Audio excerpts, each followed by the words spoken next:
Bom dia, gente. Feliz ano novo, né? Acabou o carnaval, começou. É uma alegria estar com vocês aqui. Obrigada, Aline, pelo aceite. Vamos continuar, então, estudando esse seminário tão legal, esse seminário sim. Vamos embora? Bom dia, então. É estranho, a gente não sabe se olha para cá, se olha para cá, é aqui para a câmera, né? É. Eu quero agradecer a Tati, então, por ter me convidado a esses convites, assim, a gente fica achando o máximo ter sido chamada, mas aí dá um desespero, né? Porque aí tem que estudar de verdade. E o som tá bom. Eu perguntei antes, falaram que tá, mas confirma aí. Qualquer coisa vocês me dizem que o microfone está meio longe. Mas aí a gente fica desesperada, querendo desistir, né? Querendo morrer e tal, não vou mais, não sei nada, aquela coisa toda. Mas no fim dá tudo certo e é muito bom, assim, poder estudar desse jeito, né?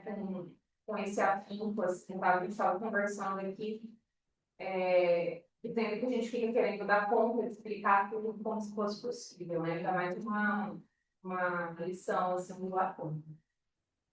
Mas eu vou tentar, assim, dizer para vocês o que eu consegui ler, o que eu consegui entender dessa lição aqui do seminário, sim. Eu pensei, assim, em fazer uma retomada da lição que eu vou falar, porque ela é uma continuação da lição do Marcelo, né? Então, os três tempos do Édipo, parte 2, aqui foi sobre a minha responsabilidade.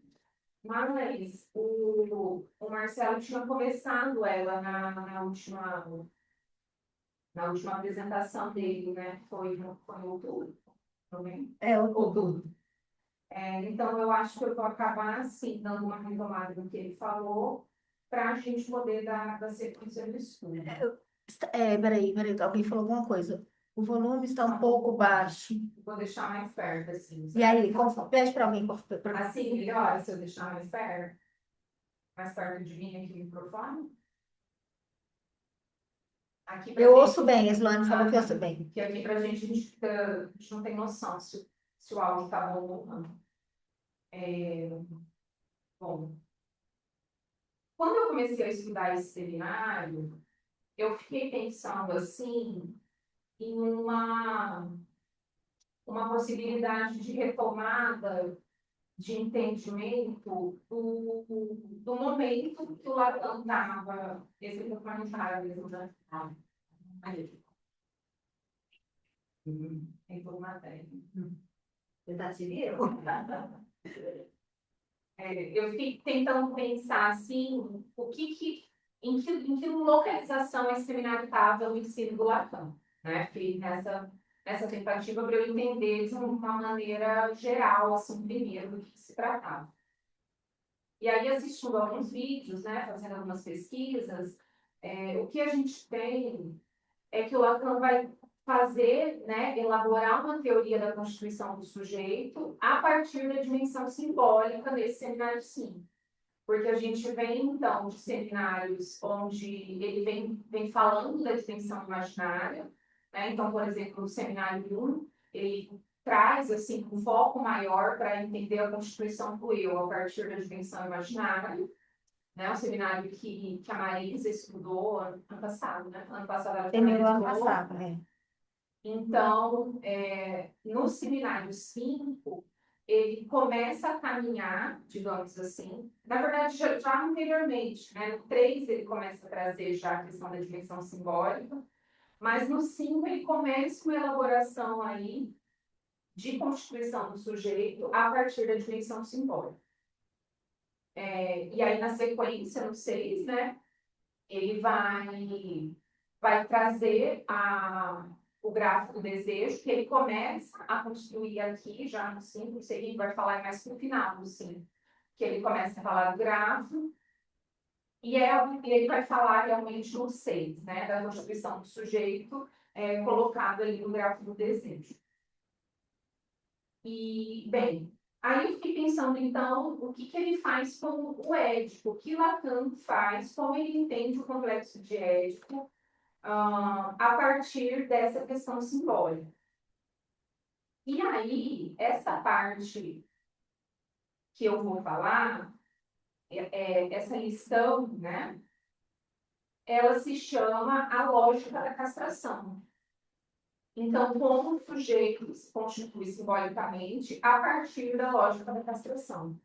E aí o Rubem falou da foragismo do nome do pai, né? O Marcelo falou da metáfora paterna e os três tempos do Édipo, e aí eu vou falar dos três tempos do Édipo, parte 2. Né? Bem, o que eu fiquei pensando assim quando eu vi os três tempos do Édipo, eu já tinha ouvido falar, né, de Platão trabalhar com essa ideia do Édipo em três tempos, mas eu nunca tinha estudado tanto assim, igual agora, né, para entender mesmo do que se tratava. Nada como esses empurrões assim, que a gente tem na vida, né? E aí, bem, a gente geralmente pensa no Édipo, eu não sei vocês, assim, mas eu fiquei pensando em mim, né? A gente pensa na historinha, né? No mito que Freud utilizou para falar disso que o ser humano sofre, dessa ideia de uma relação que precisa ser cortada, que precisa ser separada de alguma maneira, mas eu fiquei assim com a impressão que a gente sempre vai para essa coisa imaginária do Édipo, né? Papai, mamãe, filhinho, né? Um pai proibidor, castrador, enfim. A primeira coisa que vem na nossa cabeça geralmente é essa questão da historinha. E o Lacan vai falar do Édipo freudiano como um mito, né? E o mito, então, vai ser uma narrativa. Ele até tem uma citação que eu esqueci de colocar aqui, mas uma citação que está no seminário 4, onde ele vai dizer isso mais especificamente, né? De que o mito é essa narrativa, e que o mito traz, então, uma dimensão que é imaginária do complexo de Édipo. O que o Lacan vai fazer aqui nos três tempos é trazer a dimensão simbólica, então, né? E a forma como ele vai fazer isso, como ele vai ler o complexo de Édipo, vai trazer a dimensão da linguagem, né, pela via da metáfora paterna. Então, são essas as questões que a gente precisa ficar atento no modo como Lacan vai trazer o complexo de Édipo, né? Como essa dimensão da linguagem pela via da metáfora paterna. Bom, o que a gente vai ter, então, que o primeiro significante introduzido na simbolização vai ser o desejo da mãe, né? Esse desejo da mãe enquanto um enigma para a criança, e aí o desejo da mãe vai representar para o sujeito o nome do pai. E algo importante da gente pensar, que eu acho que inclusive o Marcelo tinha dito assim, é de como que essa ideia do nome do pai, da instalação da metáfora paterna, ela não tem a ver com a presença física de um pai. Não é disso que se trata. O que a gente precisa pensar é em como essa instauração vai ocorrer, em como esse mundo vai se abrir. Eu gostei muito do modo como o Rubem falou da metáfora paterna na sua lição, assim, que você falou da instauração de um novo que acontece, né, pela via da metáfora, e que não vai ter a ver com a figura de um pai, né? Então, são várias as coisas que podem entrar nessa relação e que podem instaurar essa separação. Eu vou seguir aqui no texto, que daí eu acho que fica mais tranquilo aqui para mim. O meu aqui é na página 204.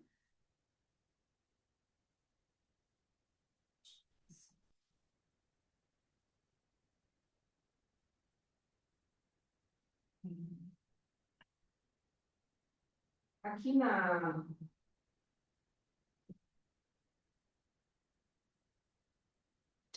algo que aponta para isso da estrutura, então, que eu estou dizendo, né? Ele diz que trata-se, como digo a todo instante, de uma estrutura constituída em outro lugar, que não há aventura no sujeito. Então, ele está dizendo que não se trata da historinha narrada por Freud, né, do mito, mas sim de uma estrutura constituída na qual o sujeito tem que se produzir. Né? E essa estrutura, então, que a gente está dizendo aqui, é a estrutura simbólica. Uma estrutura simbólica que já está posta, um mundo simbólico que já existe, onde o sujeito tem que se introduzir. Né?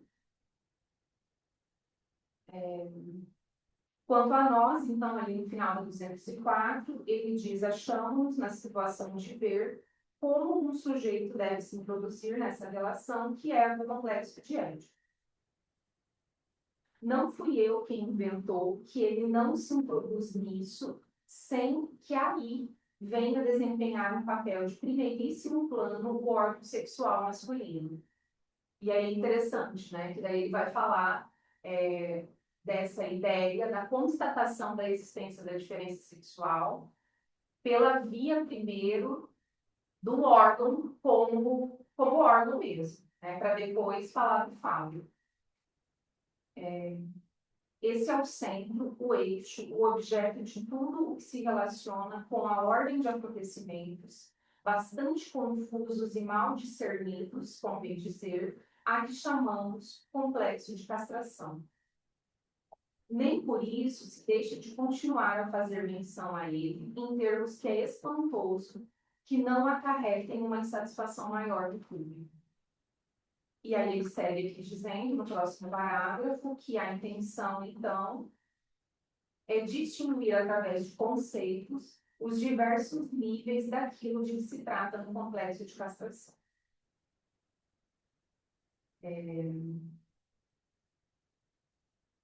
E aí, né, na sequência, ele vai falar mais para frente aqui nessa lição da homossexualidade, ele vai falar da clínica da homossexualidade masculina. É algo bem interessante que a gente vai chegar mais para frente. E para tentar enxergar com clareza, vou retomar, já que isso é bastante novo, a maneira como articulei da última vez o complexo de Édipo, tendo por centro o fenômeno ligado à função particular de objeto. Então, é uma função de objeto que é desempenhada pelo órgão sexual masculino. Tá. Então, aqui na sequência, ele começa assim dizendo de que os tempos que a gente vai ver, os tempos do Édipo não se tratam de tempos cronológicos. Né? Então, não são acontecimentos que acontecem numa ordem cronológica, tal como a gente, né, enfim, essa ordem cronológica na qual a gente se apega é uma ordem imaginária das coisas. Né? E ele está dizendo que não é por essa via que os 3 tempos do Édipo acontecem. Eles acontecem pela via de um tempo lógico e não cronológico. Tá? Vocês têm, então, no primeiro tempo, a relação da criança não com a mãe, mas com o desejo da mãe. Né? É um desejo de desejo. E aí ele diz, né, que as pessoas tinham uma certa dificuldade de se acertar com a ideia de que é diferente desejar alguma coisa ou desejar o desejo de um sujeito. Cabe compreender que esse desejo de desejo implica que estejamos lidando com o objeto primordial, que é a mãe. Então, no primeiro tempo do Édipo, o que a gente tem é esse desejo de desejo a partir da mãe. Né?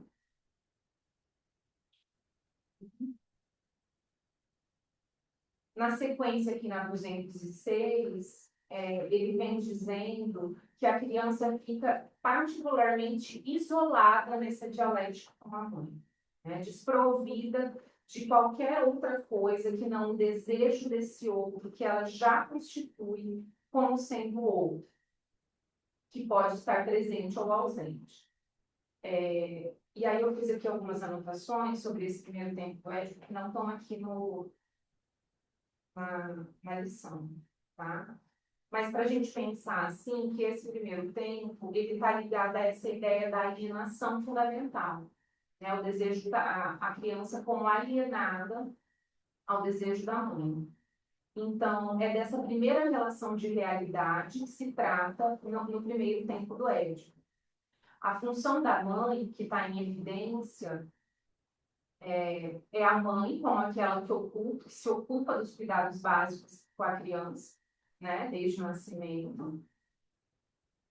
E tanto para ela como para Freud, algo que a gente aprende assim, desde muito cedo, quando a gente começa a estudar psicanálise, é que o que a mãe transmite para a criança nesse primeiro momento, esses cuidados, eles vão para além da satisfação da necessidade. Né? Tem algo que se instala ali, que está para além da simples satisfação da fome, ou da troca, da fralda, enfim.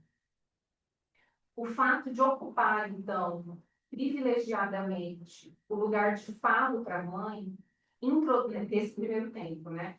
Vai introduzir a criança num curto-circuito no qual a identificação fálica é o que lhe dá condições de fazer a passagem do corpo despedaçado para a unidade do eu, mas também é o que mantém a criança em completo assujeitamento da onipotência do outro, né? Então, é uma fase importante, se a gente for pensar aqui no estágio do espelho, esse momento em que a criança, né, ainda tem o corpo despedaçado e as sensações erógenas espalhadas ainda pelo corpo, né?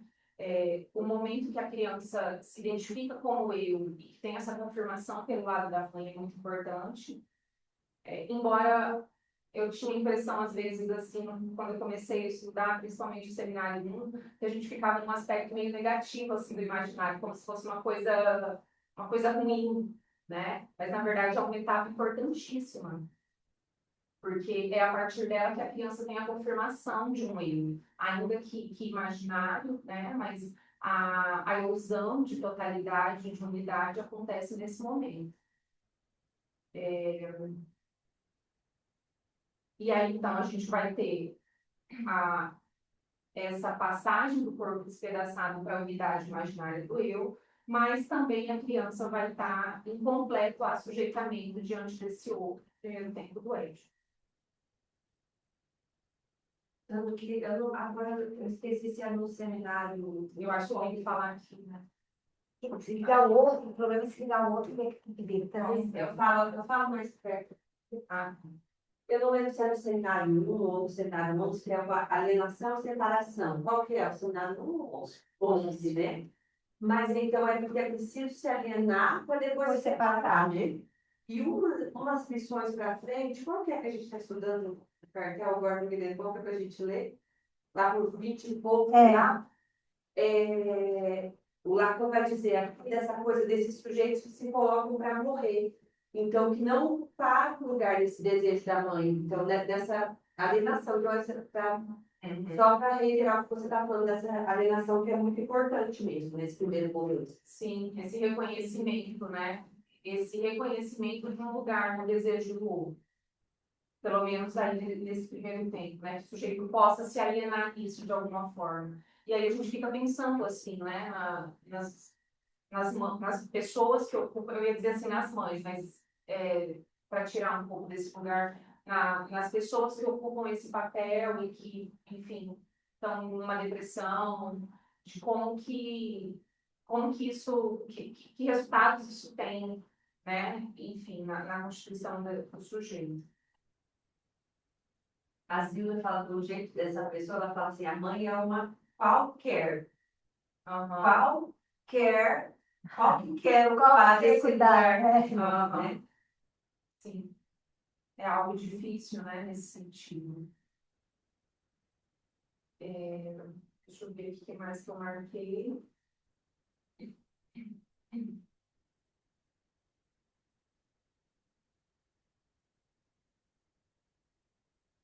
Isso que eu disse em relação a esse curto-circuito, ele fala ali na página 208, no sexto parágrafo, né? Ele diz assim: que é na medida que a criança assume inicialmente o desejo da mãe, e ela só o assume como que de maneira bruta, nesse primeiro momento, nessa identificação primitiva, e ela só assume como que de maneira bruta, na realidade desse curso, que ela se abre para se inscrever no lugar da metonia da mãe. Isso é, para se transformar no que eles designeiam para o dia como seu assujeito. Né? Então, a criança se identifica com esse desejo e se torna aí um assujeito. A criança entra, então, aí nessa posição de falo, mas somente porque esse falo, como objeto de desejo materno, já estava previamente constituído. A criança vai ocupar um lugar que já estava marcado, então, anteriormente pelo desejo materno, né? No caso desse desejo existir. E aí eu voltei aqui em uma parte que o Marcelo, não sei se ele chegou a falar na parte 2, mas que eu achei muito bonito, que está na página 192, para a gente pensar assim, nesse lugar que já estava marcado, onde a criança se insere. Ele diz assim, no segundo parágrafo da 192, que o sujeito ele é tão passivo quanto ativo nisso, pela simples razão de que não é ele quem manipula as cordinhas do simbólico. A frase foi começada antes dele, foi começada por seus pais, e aquilo a que pretendo conduzi-los é precisamente a relação de cada um desses pais com essa frase começada, e a maneira como convém que essa frase seja sustentada por uma certa posição recíproca dos pais em relação a ela. Eu achei muito bonito isso, assim, de que a gente entra nessa frase que já está começada, né? E aí, no seminário 11, que a gente está estudando lá em Dourados com a Pri, com a Fran, eu me lembro, assim, de alguma passagem onde elas disseram, assim, que essa frase já está começada, mas que a ênfase quem coloca é o sujeito. Bom, né? Isso. E o que é que você vai escutar também da frase, né? Justamente. O que você vai pegar algum O que você significante. vai capturar? Eu não lembro quem foi que falou agora, se foi a Pri ou se foi a Fran, mas foi num estudo nosso lá do Seminário 11. Porque o Lacan coloca também essa ideia de assujeito, né, assujeitado, mas existe também uma atividade. Mas tem um sujeito aí. Tem um sujeito, já que o que a gente está dizendo é que a ênfase, né, o tom, a escolha da captura desse desejo, desse significante, enfim. Eu acho que não é... Olivia, Oi, a Pri aqui. oi. Oi, pessoal, bom dia. Não só para lembrar que você citou o seminário 11, eu não lembro quem foi que falou, mas lá no seminário 6 também tem isso, né? Que a frase que a gente. Não é bem assim que ele diz, mas o que ele enfatiza é o seguinte: que há os significantes que nos precedem, mas a pontuação é nossa. Tá. É bonito o jeito que ele fala lá no seminário 6. O que tem de nosso é a pontuação que a gente faz nesse discurso que veio, né? Que a gente não tem controle disso, mas sobre a pontuação, sim. Legal. É do 6, então. Isso tá no 6, é. Legal. A gente falou disso no 11, né? Numa das atividades nossas. Mas eu achei muito bonito isso, assim, porque aponta justamente para um curto-circuito, né? Porque, enfim, apesar de estar nesse assujeitamento, existe um sujeito aí também.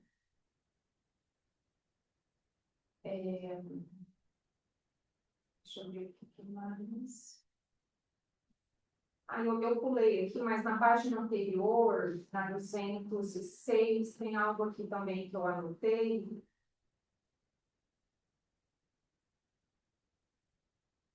Que eu acho que é interessante. Que ele está dizendo assim, na 207, na verdade.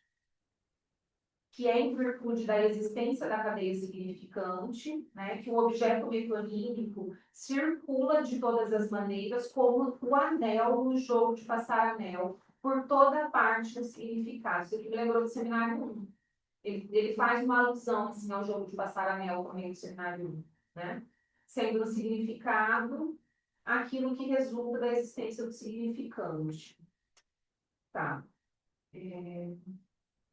E a experiência nos mostra que esse significado assume para o sujeito um papel preponderante, que é o de objeto universal. E aí ele diz que isso é o que surpreende, é o que escandaliza aqueles... Ah, isso que eu acho importante. É o que escandaliza aqueles, eu estou na 207, tá? Aqueles que gostariam que a situação concernente ao objeto sexual fosse simétrica em ambos os sexos. Assim como o homem tem que descobrir e depois adaptar a uma série de aventuras o uso de seu instrumento, o mesmo deveria acontecer com a mulher. Isso é, que o cunus, isso aqui eu fui ver, é uma palavra para dizer a vulva, que a vulva ficasse no centro de toda a sua dialética. Mas não é nada disso, e foi precisamente essa descoberta da análise. Não existe, então, essa relação simétrica. É isso que ele está dizendo. Essa é a melhor sanção de que existe um campo, que é o campo da análise, que não é do desenvolvimento instintivo, mais ou menos vigoroso, o qual, no conjunto, se superpõe à anatomia. Isso é, da existência real dos indivíduos. Então, eu entendi isso daí para a gente pensar que quando a gente está dizendo dessa questão da ordem simbólica e de pensar o Édipo não como um mito, né, mas como essa metáfora que se instaura aí do sujeito em determinado momento, que isso não está no campo do desenvolvimento instintivo, né, e que é isso, essa é a novidade aí trazida pela psicanálise e desde Freud, de que identidade sexual e escolha de objeto não coincidem de maneira alguma. Né? E aí, daí ele diz, né, que é em virtude da existência da cadeia significante que esse objeto é metonímico e que ele pode passar, o anel pode passar, assim como no jogo de passar anel. Eu achei muito, muito legal. Isso eu me lembro que tem alguma coisa disso no seminário também, mas eu não consegui ir atrás para relembrar. Bom, eu quis fazer esse retorno, assim, porque era uma parte do que estava grifado.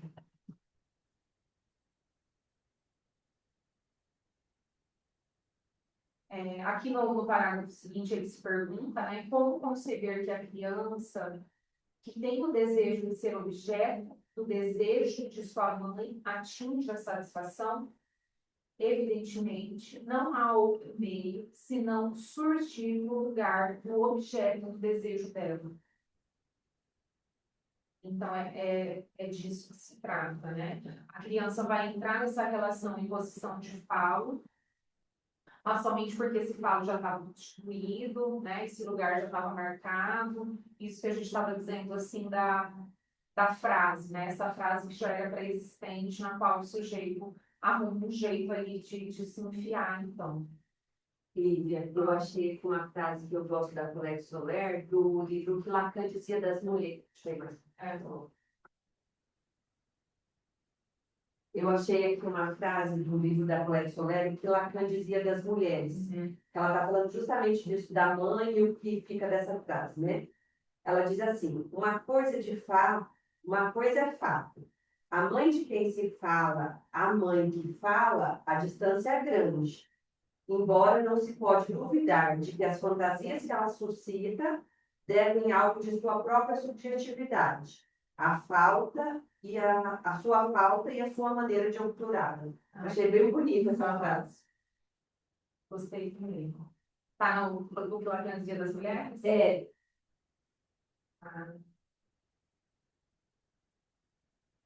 Bom,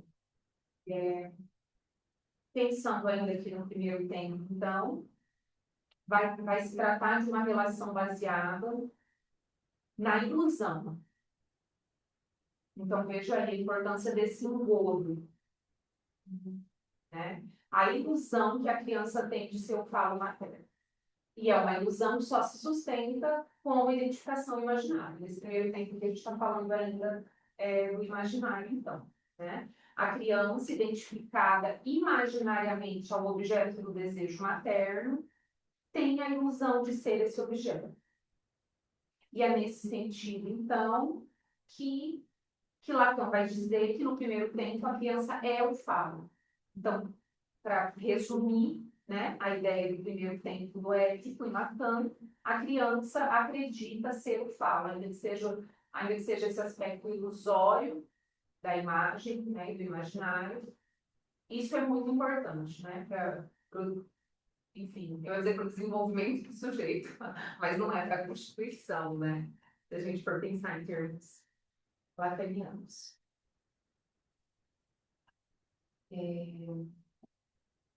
Eu acho que com relação ao primeiro tempo era isso. Gente, eu fiz assim um resuminho bem didático, porque era para eu entender. Não, mas tá ótimo. Tá ótimo, Tá assim, muito tá ótimo. Tá muito bom. Porque eu fiquei pensando, né, que eu precisava dessa sequência para que eu conseguisse ter uma visão, assim, geral da lição. Por isso que eu estou dizendo bem nessa ordem, assim. Mas nesse capítulo ele faz assim. Ele trabalha assim também, né? Trabalho nessa... Apesar que às vezes tem umas misturas que a gente fica, né? Tem simbólico, não tem, mas... enfim. Para dizer que eu fiz assim, que ficou melhor para o meu entendimento. Bom, no segundo tempo, então, do ético, o que eu consegui entender e pensar aqui na 209, ele começa a falar do segundo tempo. Esse segundo tempo, então, tem como eixo o momento que o pai se faz pressentir como proibidor. Ele aparece mediado no discurso da mãe, né? Agora há pouco, na primeira etapa, o discurso da mãe era captado em estado bruto. Essa identificação primária, né, esse estado bruto. Dizer agora que o discurso do pai é imediato não significa que façamos intervir novamente o que a mãe faz da palavra do pai, mas o que a fala do pai intervém efetivamente no discurso da mãe. E aí eu fiquei tentando, assim, entender o que ele quis dizer com isso. E me pareceu, eu sei o que vocês entenderam, eu vou ler aqui de novo, porque eu acho que é importante isso daqui. Dizer agora que o discurso do pai é imediato não significa que façamos intervir novamente o que a mãe faz da palavra do pai, mas que a fala do pai intervém efetivamente no discurso da mãe. Me parece de que essa mãe, ela precisa abrir espaço, de certa maneira, para que esse pai possa intervir. Eu não sei, assim, eu consegui pensar nisso. Não sei, assim, o que vocês pensaram com relação a essa frase. Mas, bem, essa ideia do mediado, né? Fica a impressão disso, assim, que ela tem que estar aberta também, né?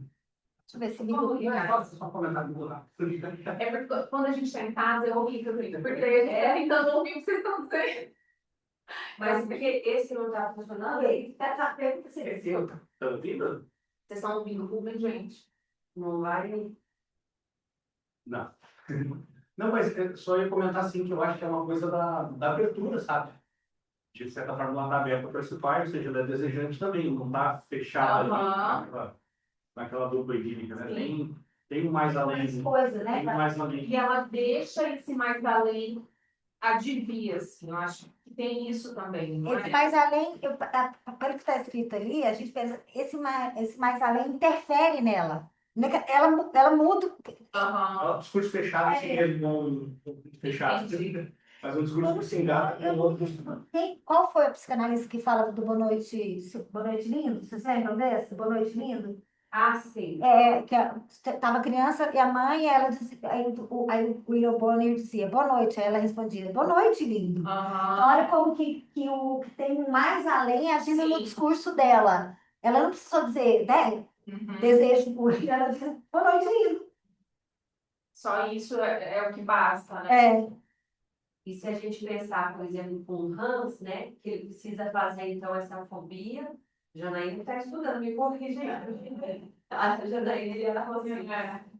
Mas que, então, ele precisa fazer essa fobia, porque justamente, então, esse pai não ocupava esse lugar mais além, né?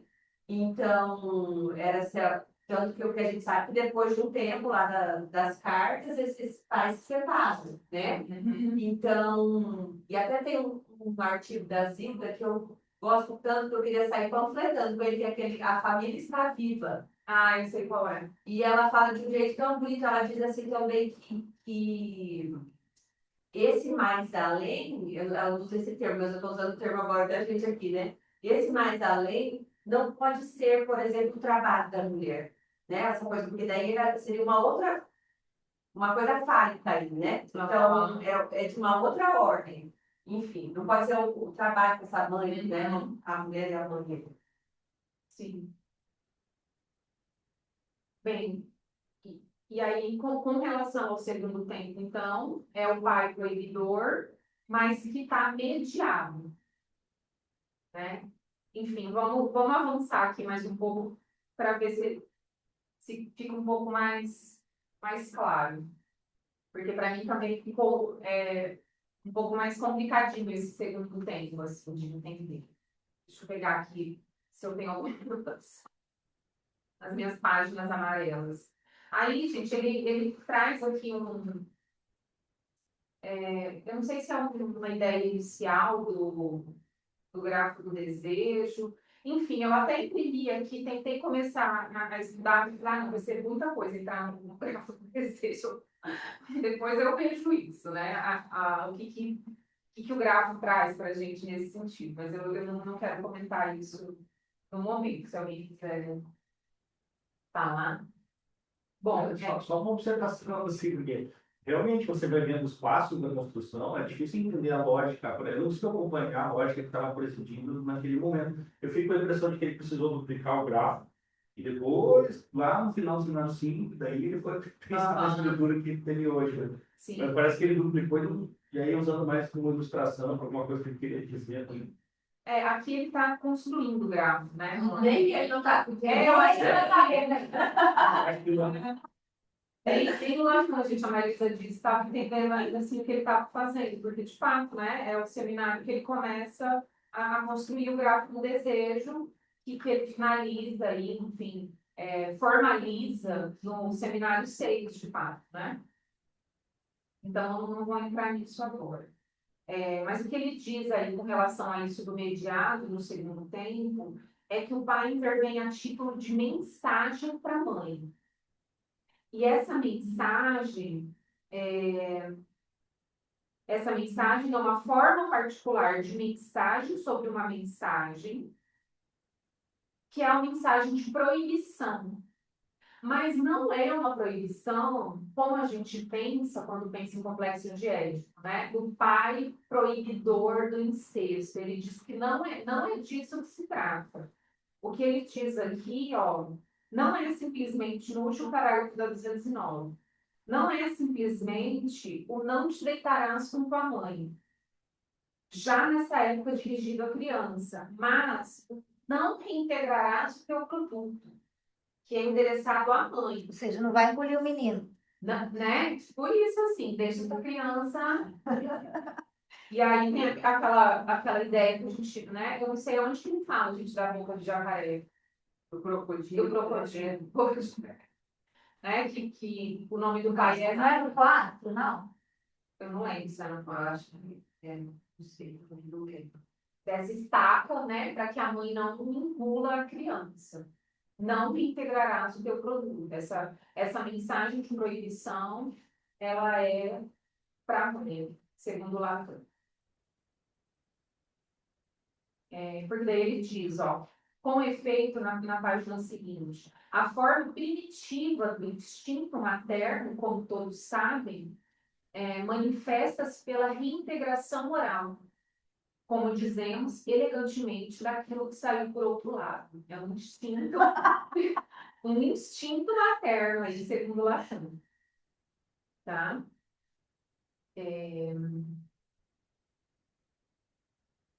Em outras palavras, é na medida em que o objeto do desejo da mãe é tocado pela proibição paterna que o círculo não se fecha completamente em torno da criança. Né? E ela não se torna pura e simplesmente o objeto do desejo da mãe. É essa ideia da estaca mesmo que vai fazer com que o círculo não se feche. Né? Deixa eu ver aqui o que mais com relação a esse segundo tempo.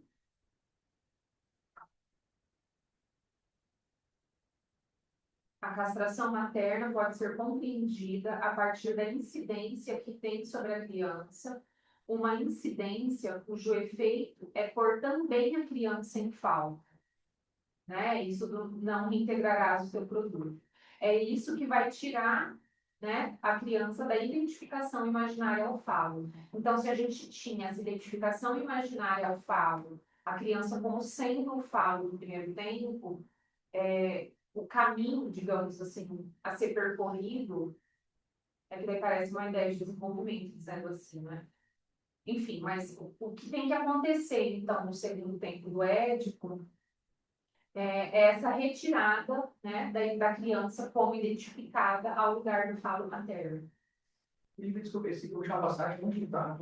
Ah, não, essa não está aqui, Ah, tá. eu fui, é de umas anotações que eu fui lendo em outros lugares para me ajudar a entender. Ah, tá, gente, um livro que eu usei para entender esses tempos, que me ajudou muito, é o livro da Michelle Roman Faria, aquele o Complexo de Ética e a Constituição Familiar. É um livrinho dela fininho, assim, mas que é muito bom, que ela esmiuça bem, assim, esses tempos do Édipo. Então, esse livro me ajudou bastante para poder fazer essa leitura. Tem no livro do que eu estou tentando achar, que eu estava lendo aquele Édipo ao pé da letra, e tem uma parte, só que eu não estou achando aqui o PDF, minha memória não me ajuda muito. Tem uma parte que ele fala bem disso que você estava falando, dessa passagem inicial aí, dessa mãe como essa mediação que a mãe precisa fazer. Logo nas primeiras páginas, depois eu vou procurar em casa. Sim, e eu mando no grupo. Eu não consegui ler esse, porque daí ele era mais extenso, mas é um livro muito bom. E ele é interessante porque são vários pequenos artigos, assim, então ele até pede desculpa assim, no começo por ser repetitivo, mas eu acho bem interessante, porque ele vai retomando. Lá na frente ele fala de novo e vai retomando, né? Vai retomando. Será que tem? Ih, já acho que não, né? Eu vou ver esse filme ali, né?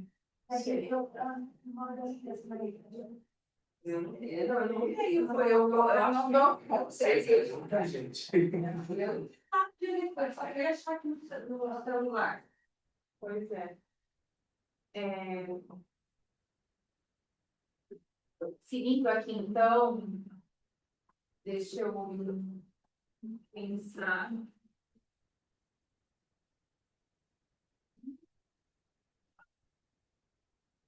A incidência da castração na criança depende de sua incidência enquanto falta um ovo materno. Ele faz aqui uma menção ao Schreber, mas eu acho que eu não vou entrar nisso agora. Deixa eu continuar aqui no segundo tempo, senão eu vou me perder, depois eu volto, porque ele faz parênteses em relação ao Schreber. Então, no segundo tempo, vai ter uma dupla incidência de castração, né? A partir da percepção de que a mãe é castrada, porque aqui, gente, nessa parte do segundo tempo do Édipo, ele fala da ausência da mãe, né? De quando a mãe começa a se ausentar e os efeitos que isso vai ter. Se ela se ausenta, bem, tem outra coisa para além de mim que ela deseja. Então, se ela deseja outra coisa para além de mim, eu não sou tudo isso.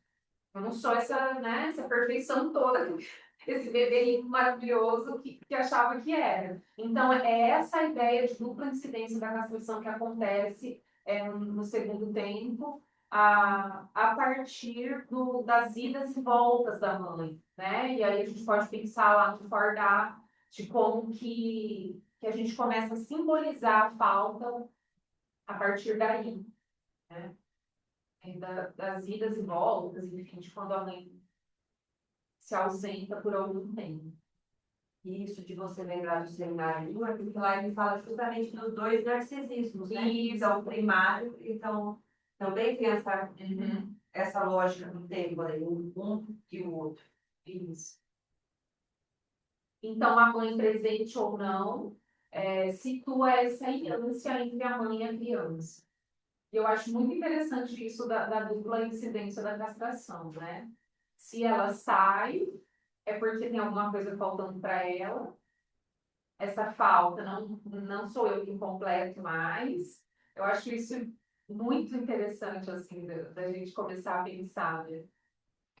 Começa a fazer mais sentido, né? Tem uma música do Chico, chama Você. Não conheço. Aí a música é assim, o clipe começa com o Chico Buarque falando assim, eu fiz essa música inspirada na relação do meu neto com a minha filha. Eu nunca vi uma criança tão apaixonada pela mãe. Ele foi para a creche com 2 anos e disse, o que você faz na creche? Ele disse, espero uma mãe. Aí vai contar, né? A música é assim, por quem você por quem você tem olhos azuis, para quem você solta seus cabelos, o que que você faz quando você deixa aí a música chama Você, é linda, eu vou botar no grupo. Deve ser. É linda. Eu lembrei exatamente agora. Lembrou? Aham. É lindo demais. Aham. Eu não conheço. Eu vou mandar lá. Tá. Então, né, essas idas e voltas indicam que existe um desejo outro, que existe alguma outra coisa que daí a Marisa diz assim, lembrou desse artigo da Zilda, que não precisa ser o trabalho, então, né? Tem que estar alguma coisa em outro campo, assim, talvez, que não seja tão fálico, né? Enfim, É a fonte de uma fala. que a construção. E a mãe possui um outro objeto de interesse. Ah, tá. E aí é importante a gente pensar também de como que essa aliança, a partir das idas e voltas, a partir da falta, situa para a criança um enigma, né? Assim, o que é, então, se não sou eu? O que essa mulher está fazendo? Né? Parece bem isso na música, as perguntas da criança. Né? O que é isso que não sou eu? Quem será que é? O que será que é? Né? A partir, então, dessa ausência da mãe é que vai se instaurar esse enigma no lugar do desejo materno, que é importantíssimo, né? Esse o que queres, o que ela deseja. E é por essa razão que a criança vai articular a pergunta sobre o que deseja essa mãe para além dela mesma.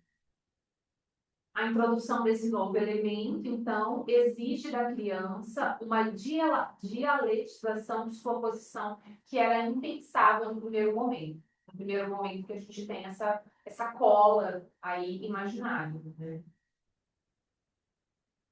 Vai ser, então, justamente porque a mãe deseja outra coisa, que nela pode ser situada uma falta. Né? A mãe pode ser castrada. Enquanto no primeiro tempo a gente vai ter esse relacionamento com a mãe como pura presença, no segundo tempo o outro é faltante, ou seja, o outro é desejante. A criança interpreta a ânsia na relação com a mãe e começa a remeter ao pai, né? O que faz do pai não uma interdição, mas a atribuição de uma interdição, uma representação. E aí é nesse sentido, me parece, que ele diz aqui o mediado, né? Não é a interdição em si, mas é essa atribuição que a criança faz diante da ausência né, diante da falta da mãe, que isso estaria no pai, então. Bom, não sei se deu assim, para entender, foi o que eu consegui Deu? entender dessa ideia Ótimo. da mediação, que ele fala aqui.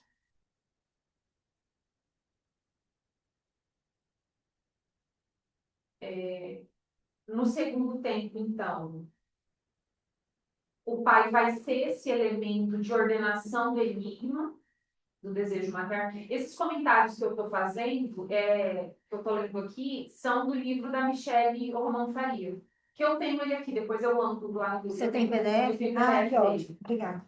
Ele é bem curtinho assim, mas é ótimo. Então, eu fui tentando fazer essa relação entre o que ela estava dizendo e eu estava aqui. O pai vai tomar esse lugar como elemento necessário na ordenação do enigma, através de um pai cuja lei é imaginariamente concebida como privadora da mãe, né? Pela via daquela frase lá do não integrarás o teu produto. É privar a mãe. Isso eu demorei um pouco para entender, porque a gente fica pensando no ético como essa proibição à criança. Ele barra a mãe, não a criança. Ele barra a mãe, não. Isso foi o que me fez entender. Uhum. Depois de ler algumas vezes, né, algumas milhares de vezes, que eu consegui entender que era... Eu acho que essa é a virada que a gente tem na leitura lacaniana do ético, né? Não sei, me parece que seja por aí, assim, o caminho. O enigma do desejo vai instaurar o pai no seu lugar, no segundo tempo, então, o pai privador, né? É pela mediação da mãe que o pai tem entrada, uma vez que ele se faz esse representante da falta, mas desde que essa falta seja instaurada no nível da mãe. E aí o Lacan vai falar, né, que o segundo tempo do Édipo é um tempo nodal, enfim, é um tempo importantíssimo na constituição do sujeito. É o segundo tempo do Édipo. Porque nesse momento, isso aqui ele fala no capítulo anterior, cabe ao sujeito aceitar, registrar, simbolizar, dar valor, significação à privação da mãe pelo pai, né? A privação da qual a mãe é o objeto. E aí aqui a gente vai falar, né, eu não sei falar em alemão, mas assim, da aceitação, né, do outro quanto castrado, enfim, desse registro simbólico de algo aí da privação da mãe.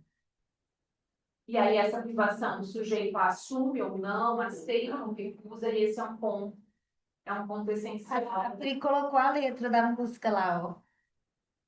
Por quem você se troca. Que roupa você veste, que anéis, por quem você se troca, que bichos feroz são seus cabelos, que à noite você solta. É lindo, né? Muito é um negócio que, para quem que você, quando você não dorme, não sei o quê, Para quem você tem olhos azuis, ele diz, né? Quer ver? é um negócio de dormir também, aquele, entende?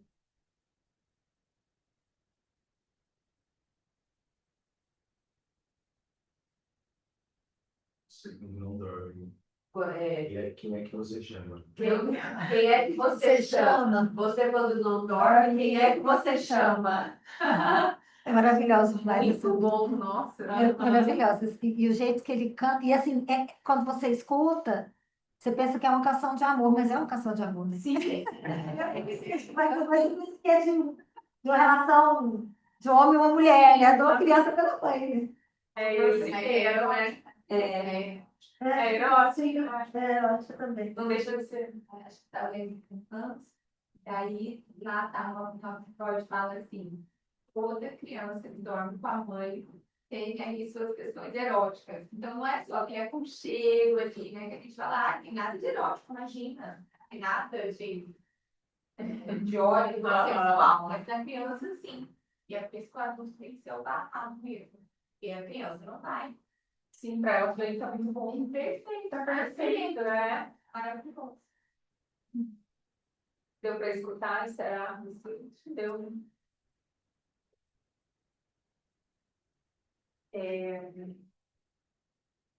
Bom, então, nesse segundo tempo, é o que vai decidir a saída do Édipo, né? Assim, as diferentes saídas do complexo de Édipo com relação a isso que a gente estava falando, diante de assumir ou não, de recusar, enfim. Aí eu quero falar aqui no ponto 2, que começa na página 202, porque o Latão fez um parêntese, e aí eu acho que é importante, assim, 210, né? 210, desculpa, que ele vai falar do Schreber. E aí, né, eu sei que vocês estão estudando, eu não estou conseguindo acompanhar, mas eu acho que tem algo interessante aqui para a gente pensar. Porque daí ele vai dizer na maneira como o pai intervém, né, nesse momento, na dialética do Édipo, que é extremamente importante de considerar. No terceiro parágrafo aqui da 211, ele fala que na psicose, o nome do pai, o pai como função simbólica, o pai no nível do que acontece aqui entre mensagem e código e mensagem, é precisamente Verworthy, fora coelho, né? Por causa disso, não existe aquilo que representei como pontilhado, Recusado, né? Rejeitado. Não é Rubem. Não é, Rubem? Isso aí. Em alemão, Verworfen. Rejeitado. É, Descartado. aquela rejeição que está na Espanha. Eu coloquei recusado. Eu coloquei rejeitado. Eu acho que é traduzido não é o como fartuído ainda. Não, mas o perverso que é traduzido como fartuzão. Ah, tá. Ele está dizendo aqui que é fortuito, né? É. Na precisamente esse circuito da mensagem por código que é fortuito. Uhum. Tá. Não chega a mensagem?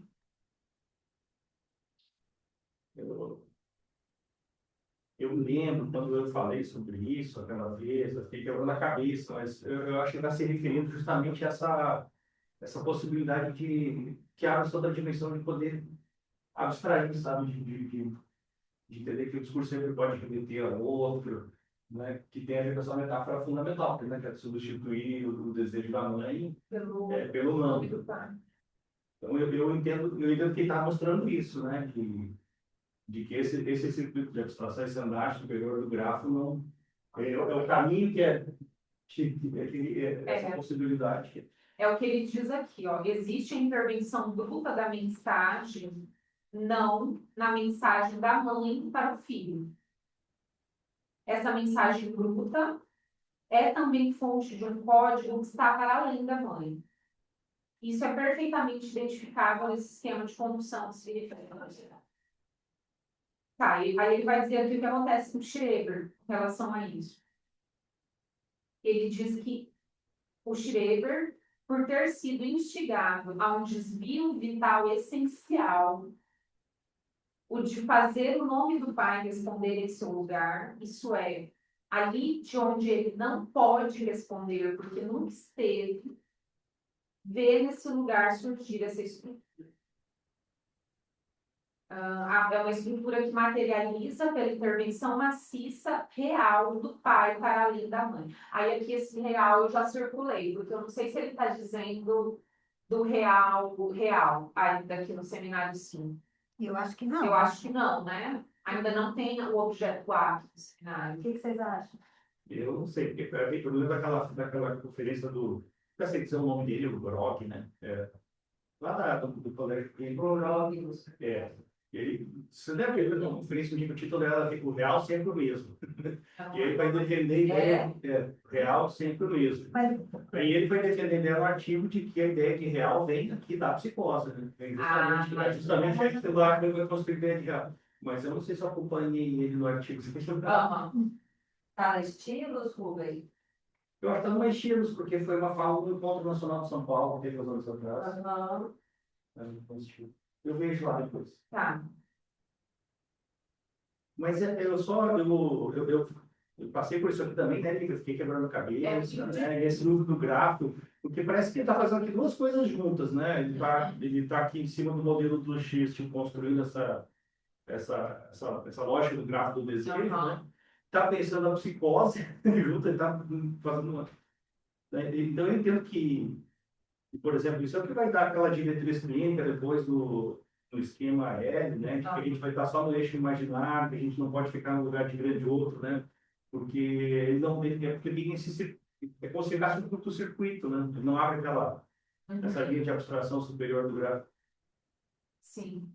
É bem complicado aqui. Bom, e ainda mais que eu não estou assim, estudando a fundo como vocês estão, né? Não sei quem tá. O 3, né? Se É a eles Cláudia e a Lígia. se eles tivessem conseguido acompanhar o 3, mas eu particularmente não estou conseguindo. O Nelson está conseguindo acompanhar todos. Mas hoje ele não está. Ele só de hoje que não. Eu vou seguir aqui, então. Aí ele está dizendo assim do que se trata as alucinações do Schreber, né? Que existem as vozes que falam na língua fundamental e cujo traço característico é ensinar o código ao sujeito através dessa própria fala.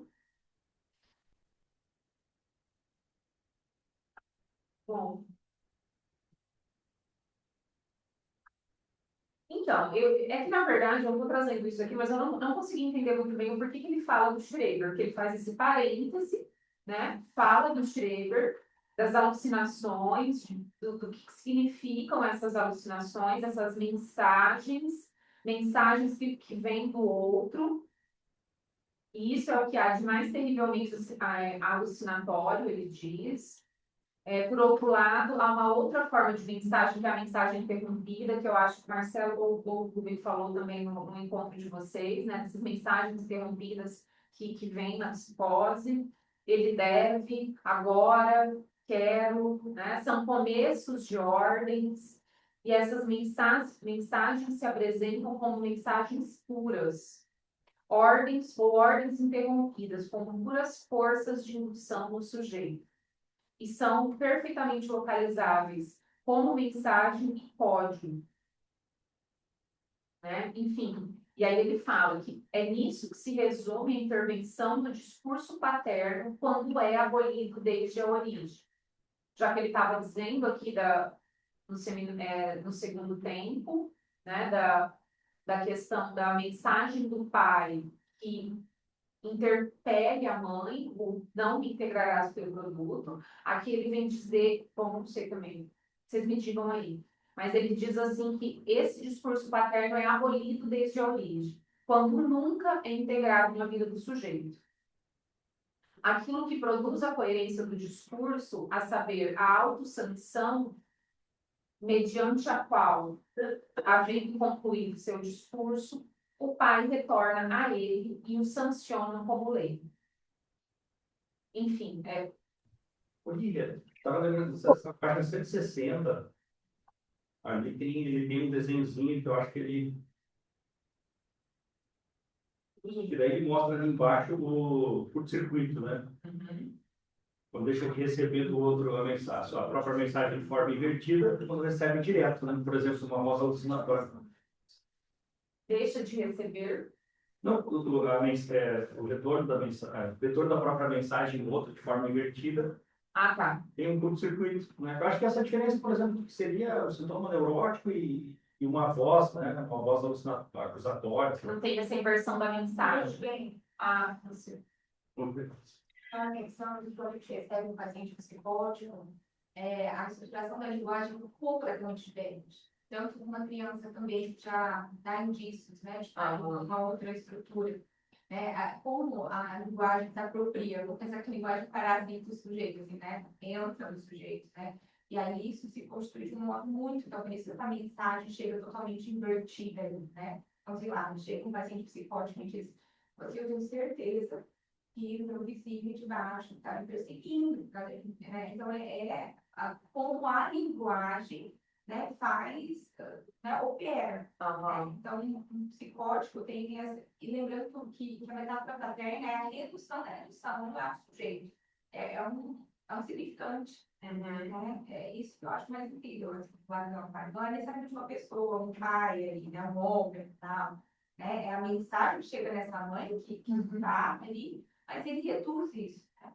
Então, significante, Sim. né? Pode ser qualquer outra coisa. Um signo, uma salada, uma letra, um som, um som. Né? Então, quando a gente está considerando as questões teóricas, assim, fazer talvez a gente faz clínica, Ajude, né? usar a louca melhor, assim. É.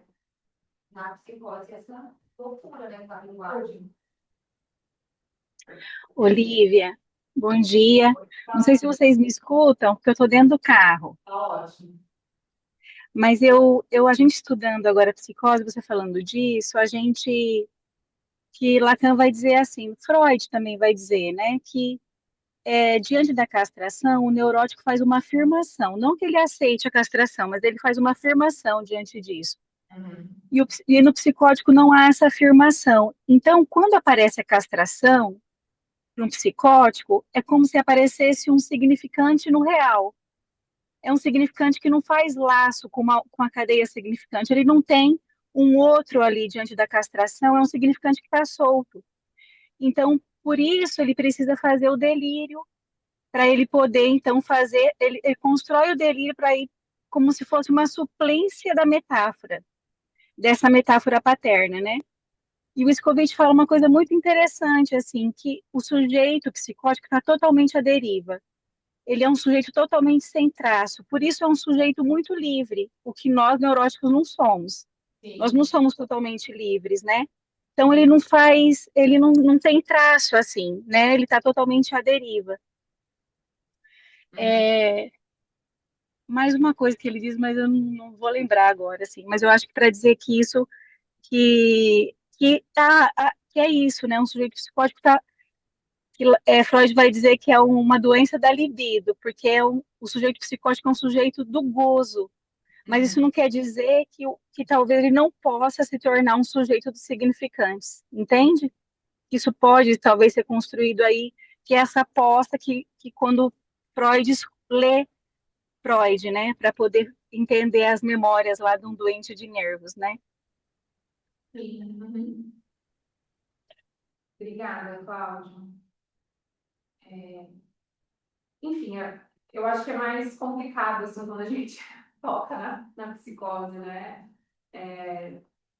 Mas é a ideia dessa mensagem que vem de outra forma mesmo, né? Que não da maneira como na neurose. Enfim, eu quis trazer também assim, esse parêntese, o que ele faz, mas também não consigo assim, avançar muito nessa questão, não. É uma questão mais complicada. Mas avançando aqui, ele vai falar da etapa seguinte, né, do complexo de Édipo, que na 212 ele diz que em condições normais pressupõe que o pai entre em jogo como aquele que tem, né?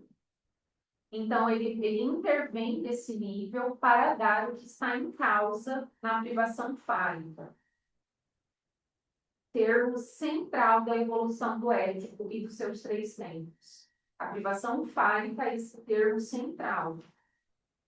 E no terceiro tempo, isso vai aparecer efetivamente no ato de doação.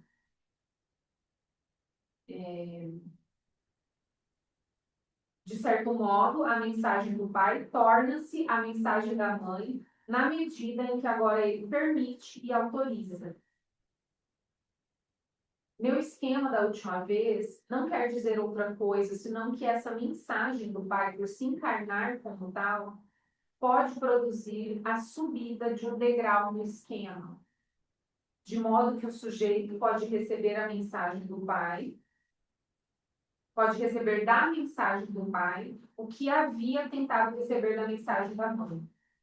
Por intermédio ou dom da permissão concedidos à mãe, ele afinal consegue isso, que lhe seja permitido ter um pênis para mais tarde. Aí está efetivamente realizado pela fase do declínio do Édipo, né? Ele vai carregar, então, um título de posse no bolso. Ele já vem falando que esse título de posse está também no Hans, no caso do pequeno Hans, ele fala disso lá. No seminário 4, eu acho que ele começa a falar disso, né? Eu lembrava. E daí ele usou o lance. Ah, tá. Então eu falava isso. Fala. Então, o terceiro tempo vai ser esse, né? O pai pode dar à mãe o que ela deseja e pode dar porque ela o possui. Então, aqui a gente vai ter essa ideia da potência no sentido genital da palavra. O pai é um pai potente no terceiro tempo do Édipo e é capaz de dar à mãe o que ela deseja. A criança pode compreender o pai enquanto aquele que tem, que dá à mãe o que deseja, e é isso então que a mãe busca e deseja no pai. E aí, o que acontece nesse terceiro tempo, que daí eu não sei se eu consigo me explicar bem em relação a isso, mas é que esse objeto, é quando esse objeto, no terceiro tempo, ele adquire um estatuto de objeto simbólico para a criança. Né? Então, é aqui que a gente pode pensar o pai como suporte da lei. Enfim, eu não sei assim, o que eu consigo dizer com relação a isso, mas esse objeto se torna, então, finalmente, aí, um objeto simbólico no terceiro tempo.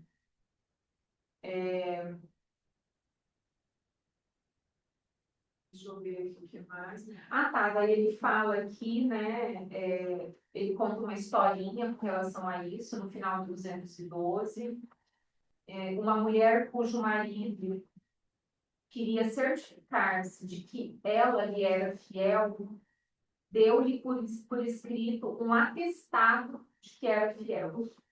E desde então começou a se espalhar pelo mundo, dizendo: Ah, que lindo bilhete tem o Lachar. Pois bem, esse Lachar, nosso pequeno castrado, Chatrec, tem uma homofonia aqui, né? Entre Lachar e castrado. São realmente da mesma ordem, levando também o fim do Édipo, esse lindo bilhete que não é pouca coisa, uma vez que nele repousará mais tarde a possibilidade do menino assumir tranquilamente, nos casos mais felizes, a posse de um pênis. Ou, em outras palavras, de ser alguém, então, idêntico ao seu pai. Bilhete para dar uma garantia. Sim. Isso do bilhete é engraçado. Porque o neurótico talvez fica só disso, assim, certificado, né? Toma, né? Por escrito. Carrega no bolso para provar. É o encontro. Quando a gente estudou há muitos anos, como a gente lembrou uma expressão dos gaúchos que diz assim, não sei o que lá, derrubou os buteados do bolso. Não tem um negócio assim? Eu fui. Caiu os penteados. De cair os buteados do bolso. Então, põe no bolso, parece que por vezes cai. No terceiro tempo, então, Lacan afirma sobre a função do pai no complexo de Édipo, que o pai é um pai simbólico, né? É quando ele vai dizer isso. Para que haja metáfora paterna, é necessária essa substituição significante, no qual o pai toma lugar como significante, que vem substituir o enigma, o significante do desejo materno. Né?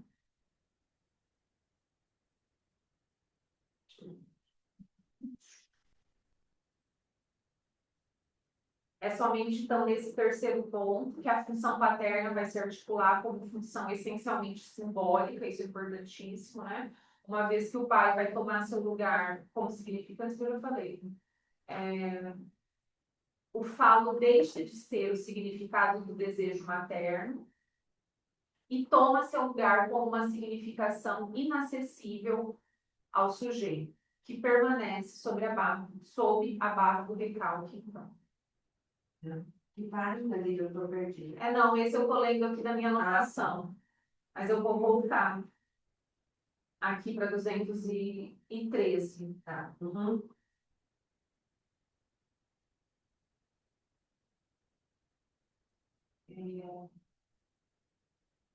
Tá. Ele vai falar aqui do injeto e do adjeto.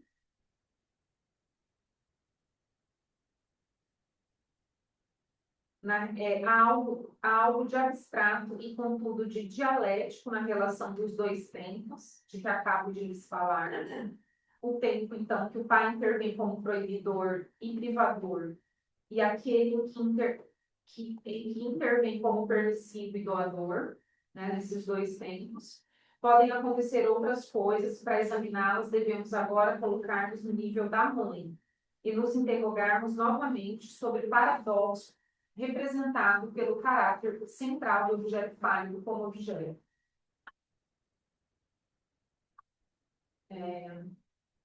Na sequência, aqui no parágrafo seguinte, ele diz que o falo do nível da mãe não é unicamente um objeto imaginário, mas é também uma coisa que cumpre sua função no nível instintivo. E na sequência ele fala, no parágrafo seguinte, que pelo fato do homem ter de atravessar toda a floresta do significante, eu achei isso aqui muito bom. O homem tem que atravessar toda a floresta do significante para se reunir a seus objetos instintivamente válidos e primitivos, que lidamos com toda a dialética do complexo de Édipo. E aí, depois, com relação à mulher, ele diz que a coisa acontece de outra maneira. Né? Deixa eu ver aqui.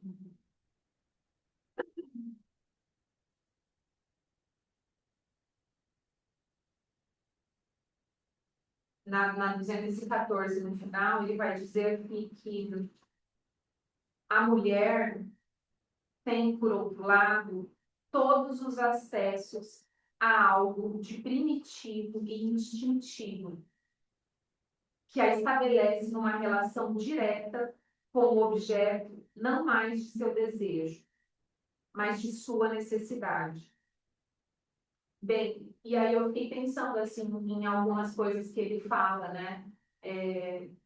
De como que a mulher está mais relacionada, de certa maneira, a essa questão do real, como se ela soubesse, assim, desde o começo, de que aquela ilusão é uma ilusão, de fato, né? Eu fiquei pensando nessas coisas, assim, que eu acho muito bonitas que a psicanálise traz com relação à posição. E aí, eu quero dizer, assim, com relação à posição feminina, né? Porque não se trata da mulher biologicamente, né? Ou do homem, enfim. Porque eu tive, assim, um certo estranhamento quando eu fui ler essas lições, porque ele fala ainda nesses termos de homem e mulher, né? Ele não chegou ainda a pensar nas questões da sexuação, enfim, de como que essas localizações não têm de fato a ver com o sexo biológico, né? E aí também eu me lembrei aqui da última página da lição anterior, quando ele fala que nas verdadeiras mulheres há sempre algo meio extraviado. Né? Tem sempre algum descaminho, assim, né? Algo que desvia de uma rota que, enfim, os homens conseguem colher na floresta, ali, como ele diz, na floresta dos significantes, né? Mais coisas e, enfim, a gente se extravia assim, no caminho. Ficar na falta. Isso, como foi que eu consegui pensar em relação a isso, não sei, vocês. Bom, a mulher com esses acessos, todos os acessos a algo de primitivo e instintivo. Achei muito bonito isso. Na sequência, ele vai falar da homossexualidade.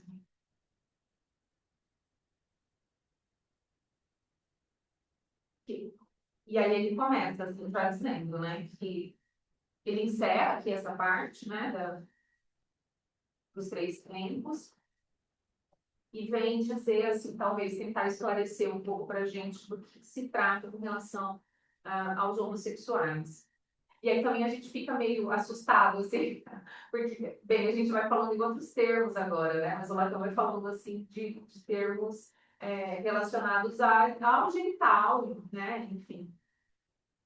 E aí ele diz que fala-se dos homossexuais, trata-se dos homossexuais, não se curam os homossexuais. Tem que avisar pro povo. Tem que avisar pro povo, que o povo tá achando que ainda Né? tem cura gay. Não tem, não se cura.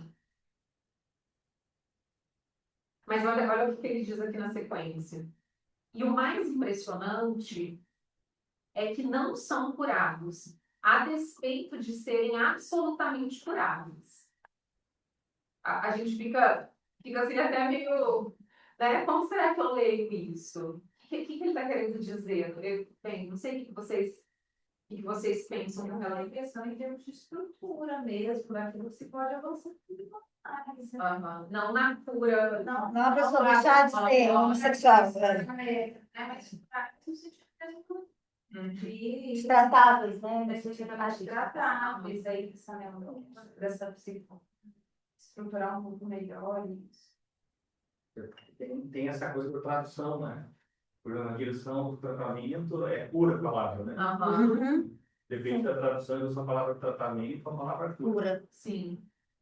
Eu acho que aqui ele fala nesse sentido mais do tratamento. E também porque na IPA, na época, não podia tratar, era desindicado ser analista, né? Ou podia tratar homossexual? Podia ser analista, Não é isso? podia ser analista.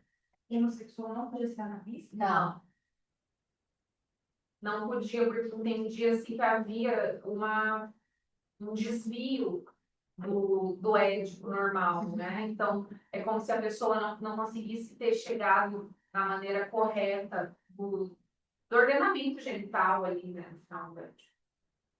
E aí eles não... Mas era até muito pouco tempo atrás, né? Tem aquele livro foi organizado pelo CNE, que fala disso.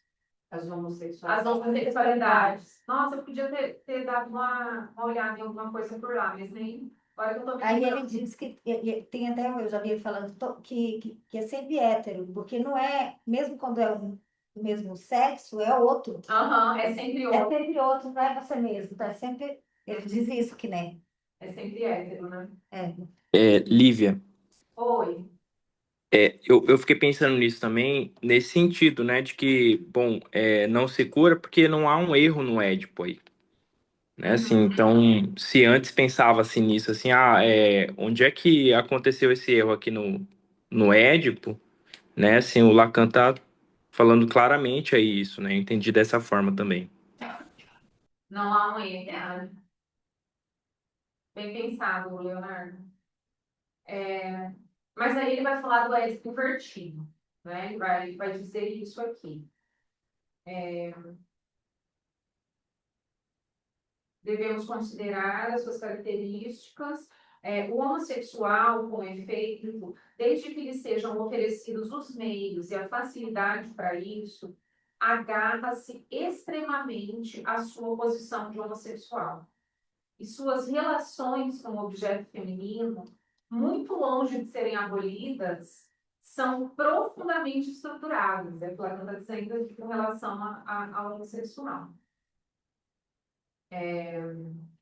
Não é em razão de uma impossibilidade interna, mas em virtude de que toda sorte de condições é exigível e de que é preciso caminhar pelos desvios por onde a sua posição veio a se tornar preciosa e primordial para ele. E aí ele fala, né, que existem um certo número de traços para dizer do homossexual aí, mas que ele vai começar dizendo de uma relação profunda e perpétua com a mãe. Eu achei bem interessante aqui. E aí ele fala dos casos, que na média dos casos existe aí um cuidado mais do filho do que do pai, uma mãe que não se volta tanto para o pai e que se volta muito mais aos cuidados com o filho, que ela cuida do filho de maneira muito castradora, né? É preciso acrescentar alguns elos suplementares, para supor que o efeito de uma intervenção tão castradora teria como resultado no filho uma supervalorização do objeto, sob a forma geral como essa costuma se apresentar no homossexual, de tal sorte que nenhum parceiro passível de lhe despertar o interesse possa ser privado desse objeto. É o que ele diz. E aí, no parágrafo seguinte, né, ele segue aqui falando que a chave concernente à questão, ao problema, ele falou, né? Eu falei questão, mas ele falou problema do homossexual, é que se o homossexual, em todas as suas nuances, atribui um valor preponderante ao bendito objeto, a ponto de fazer dele uma característica absolutamente exigível do parceiro sexual, na medida, eu achei isso aqui muito bom, de alguma forma, na medida que a mãe dita a lei ao pai, no sentido como lhes ensinei a distinguir. É a mãe, então, que mostra ter sido a lei. No momento que a intervenção proibidora do pai deveria ter introduzido o sujeito na fase de dissolução de sua relação com o objeto de desejo da mãe, e cortado pela raiz qualquer possibilidade dele se identificar com o falo, o sujeito encontra na estrutura com a mãe o suporte, né? O reforço que faz com que essa crise não ocorra. Eu fiquei pensando se diante assim dessa coisa com a crise, o que Lacan está dizendo é que o homossexual ele recua, né? Ele recua e se identifica então com a mãe e se identifica também com aquilo que a mãe deseja, supostamente, né? Que é então isso do falo. Essa coisa da mãe dita a lei ao pai também, tem um videozinho que está circulando, que estão entrevistando uma criança. O que você tem medo? A criança fala assim, da mãe. Aí ela falou assim, aí o entrevistador perguntou, mas você não tem medo do pai, do seu pai? Aí ela fala assim, não, meu pai também tem medo da mãe. Então, porque a mãe é isso que é fálico, né? Tanto que no grafo tá ele maiúsculo ali de mãe, né? Não deixa. Chegou tarde. Né? Deixa aí, vai deixar aqui. Né? E aí ele fala de outro caso, né? Causas diferentes podem ter um efeito comum, ou seja, nos casos em que o pai é apaixonado demais pela mãe, ele fica, de fato, na mesma posição daquele para quem a mãe dita a lei. Então, um pai muito apaixonado, ele se demonstra muito caído, assim, muito caído. Eu pensei muito caído de amor, mas é muito caído enquanto ideal também, né? A criança, enfim, ele está dizendo que algo acontece aí nessa relação e que tem a ver com a homossexualidade. Por trás da relação tensa com a mãe, então, que constitui o texto da análise de um homossexual, a presença do pai como rival, não em absoluto no sentido do édipo invertido, mas do édipo normal, é revelada de maneira mais clara. Ou seja, não tem salvação para a mãe e para o pai, para ninguém. Aquele livro do Pablo Hausner, o pequenininho lá da família, A desproporção. a desproporção da família. Daí, Pela Lerner. pela Aí ele fala assim que a família, por ser do humano, da ordem do humano, é sempre desproporcional. Então, ou é de mais, ou é de menos, ou faltou, sobrou, assim... Então, não é uma questão dos animais, né? Eu cuidei de mais, menos. Isso mesmo, não tem proporção sexual. E que isso a relação sexual não existe. E a gente costuma falar família desestruturada. Desfuncional. Essa pessoa vem de uma família como se isso não tivesse para todos, né? Mas a questão é que não há uma discussão mesmo, né? Eu acho que o Guilherme falou, não vai contar errado, porque senão a gente vai começar a neurotizar todo mundo, né? Achar que existe saídas que cada um faz. E, inclusive, às vezes, o pai bem caído lá, e a pessoa faz uma ótima saída, a criança, né? O sujeito. Então, são saídas pela homossexualidade, pela psicose, pela neurose, Pela fobia, né? São pode superar todo né? O sujeito de linguagem, de libido, de instinto, né? Os estímulos da evolução. Mas é muito interessante pensar, né? Que as mães dele, a gente, né? As mães são terríveis, oradas. Padre, ele fala aqui na 217 que o pai, né, como ameaça para o filho, e ele encontra uma solução na mãe, né?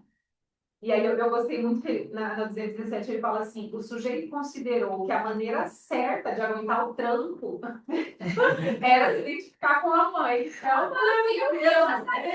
É melhor se foi o que deu, assim, né? foi. Tudo é o que deu. É, A gente também.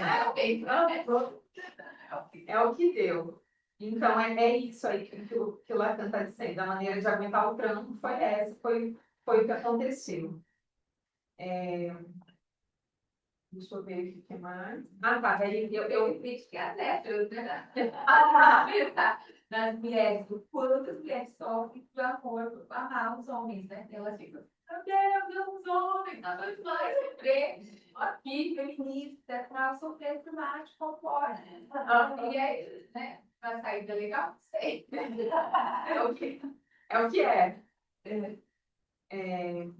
E aí ele fala aqui da fórmula, né? Ele fala que amar é sempre dar o que não se tem. E não dar o que se tem. Porque daí ele diz assim, na medida em que o pai se mostra verdadeiramente apaixonado pela mãe, ele fica sob a suspeita de não ter. Né? Amar é se colocar nessa posição de falta. Então, por que se identificar com esse assim que não tem? Né? Vou me identificar com essa mulher, então toda poderosa. Eu achei isso aqui muito, muito interessante. Está na página 218, quando ele diz isso. A questão é sempre colocada nesse sentido. O filho teve uma mãe fálica, castradora, e o que mais vocês quiserem. Que tinha em relação ao pai uma atitude autoritária, desamor, desrespeito, etc. Mas é muito curioso ver que nunca enfatizamos a relação do pai com a mãe. Né?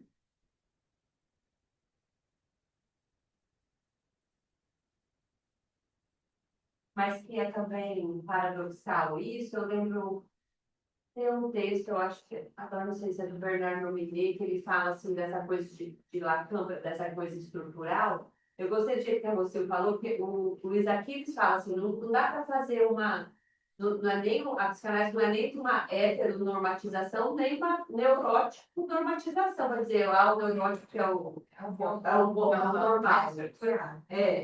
Então, e aí esse texto do nome dele, agora não sei qual, que é, ele fala assim, que nessa questão estrutural edípica, é preciso que o pai ame uma mulher, né? Então, não necessariamente a mãe, mas uma mulher. Então, daí aqui está falando dessa coisa de que, né, ele está nesse, como você disse, o caído, né?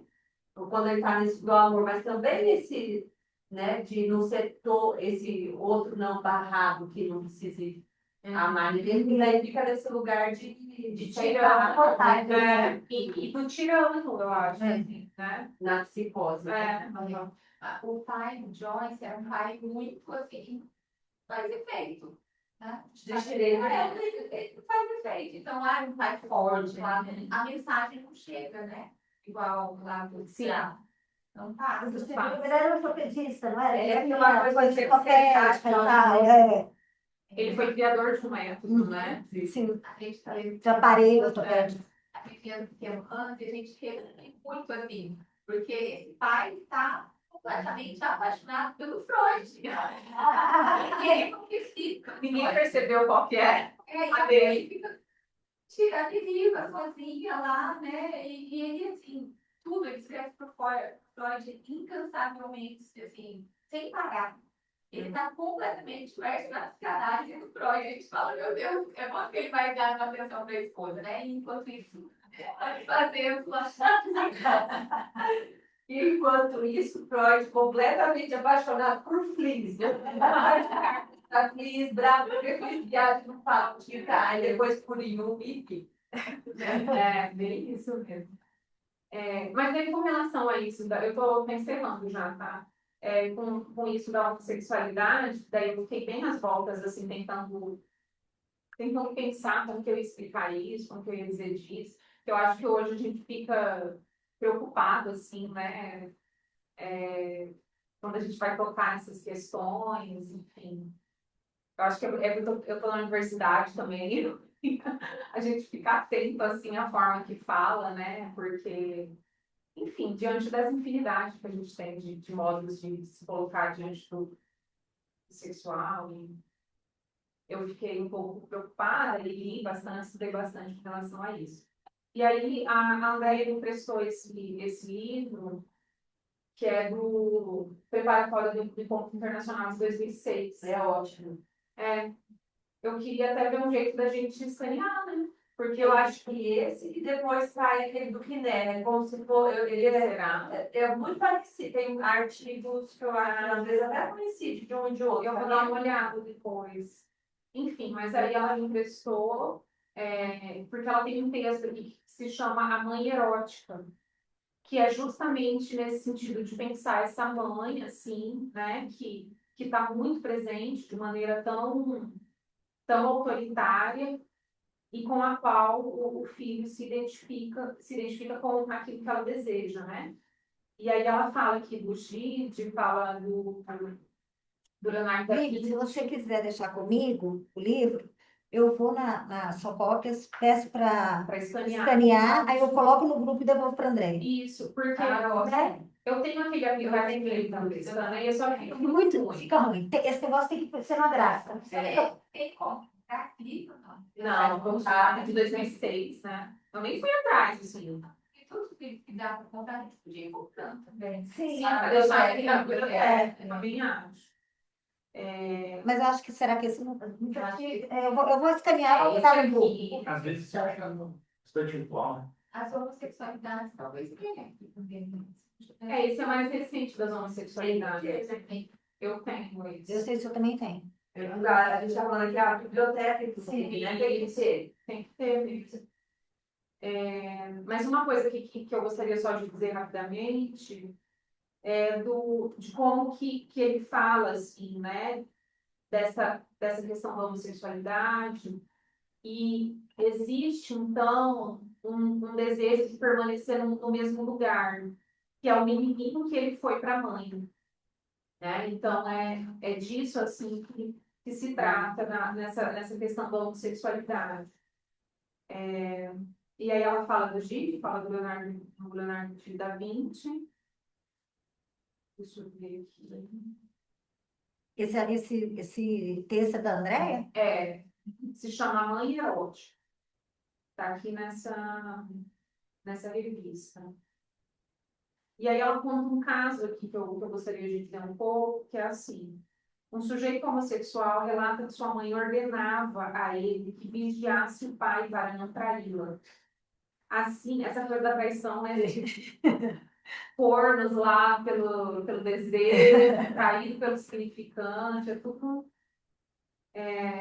Ordenava que vigiasse o pai, né, para não traí-la. Assim, para não se afastar dele, esse sujeito fazia trabalhos pesados, braçais, impossíveis para uma criança, que os adultos, inclusive o pai, faziam na esperança de que o pai dissesse algo, que ele desobrigasse desse trabalho ou da incumbência materna. Como o pai nunca disse nada, ele ficou congelado na posição do garotinho que fazia feitos espetaculares em resposta à demanda do outro.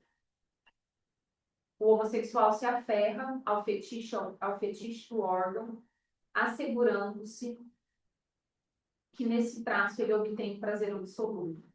E mais, aferra-se a relação com o outro materno, porque esse lhe permite amar o menininho que ele foi. Para que isso seja possível, sustenta a ilusão de um outro materno absoluto, no qual ele encontra toda a segurança. Isso seria uma ilusão que o permite lograr a castração? Assim pode-se manter no lugar do menininho amado ou filho desejado? Então, bem, na fantasia, esse outro materno tão seguro é um lobo. Nos resta saber se tem a mesma função na neurose e na perversão. É isso, gente. Para finalizar, assim, acho que dá para a gente pensar nisso que a gente estava dizendo da saída do Édipo, né? Essa é uma saída aí possível. Mas também não dá também para colocar isso, né, como uma saída pela homossexualidade, por essa coisa de ocupar esse lugar. Eu esqueci qual é o livro que Lacan cita no cenário 1, que ele fala da Charlotte, que o menininho, que o homem se apaixona pela Charlotte, que é um clássico da literatura. Eu estou esquecendo o nome agora. Tá. Não. Não, e aí é justamente que ele se apaixona por ela porque vê ela cuidando das crianças. E aí Freud vai dizer essa coisa do Werther, que é O sofrimento do jovem do jovem Werther. E daí ele se apaixona porque ela está cuidando do Goethe, isso mesmo. Então, das crianças.